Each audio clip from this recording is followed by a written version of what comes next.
우리나라의 해묵은 현안인 양극화 문제. 그런데 코로나19 장기화로 우리 사회 불평등이 더 심해졌습니다.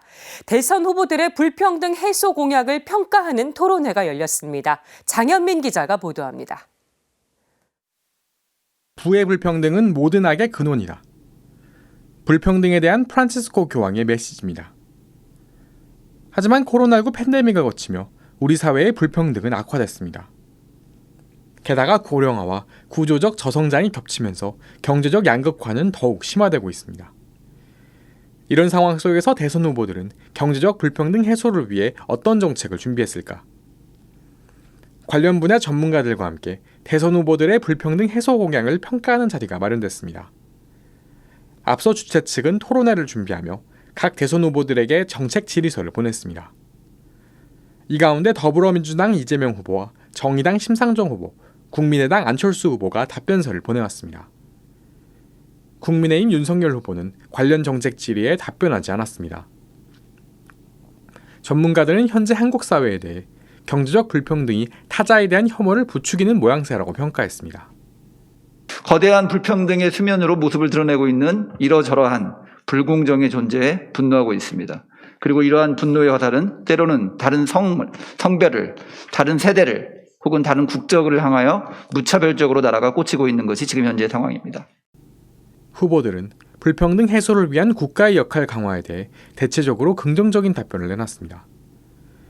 특히 절대빈곤 해소와 사회적 안전망 강화를 위한 여러 공약을 내놨습니다. 이재명 후보는 토지 보유세와 탄소세 등을 재원으로 활용한 기본소득 공약을 내세웠고, 심상정 후보는 중위소득 100% 이하를 대상으로 시민 최저소득 보장을 공약했습니다. 안철수 후보는 부양의무자 기준을 폐지하겠다고 약속했습니다. 후보들은 또 실업과 질병 등으로 인한 사회적 위험으로부터의 보호를 위해 고용보험 확대와 상병수당 제도화 등에 나서겠다고 밝혔습니다.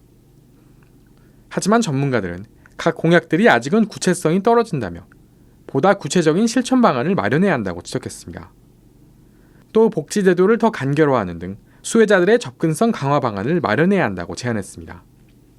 공약들을 보면 물론 아직 구체적이지 않지만 덜 구체적인 상황에서도 좀 굉장히 우려스러운 부분들이 많은데요.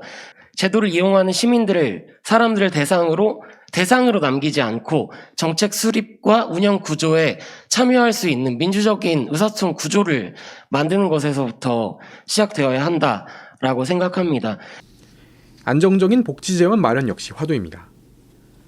후보들이 복지 확대를 전면에 내세우고 있지만 일부 후보는 감세 정책을 언급하는 등 앞뒤가 맞지 않는 행보를 보이고 있기 때문입니다.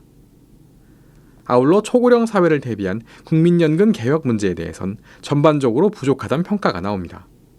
재정의 지속 가능성 측면에서 증세를 어떻게 할 건지, 거기서 이제 안철수하고 윤석열 캠프 쪽에서는 이제 감세 기조를 냈었고요. 나머지 두 쪽은 그래도 증세를 얘기했는데 그게 보편적인 증세 방안하고 어떻게 결합될 문제, 이 문제가 좀 더 중요할 것 같고요.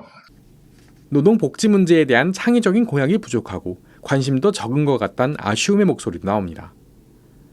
문종찬 한국비정규노동센터 소장은 유력 후보들이 문제를 일으키지 않을 정도로만 정책을 내놓고 관리하고 있다고 비판했습니다.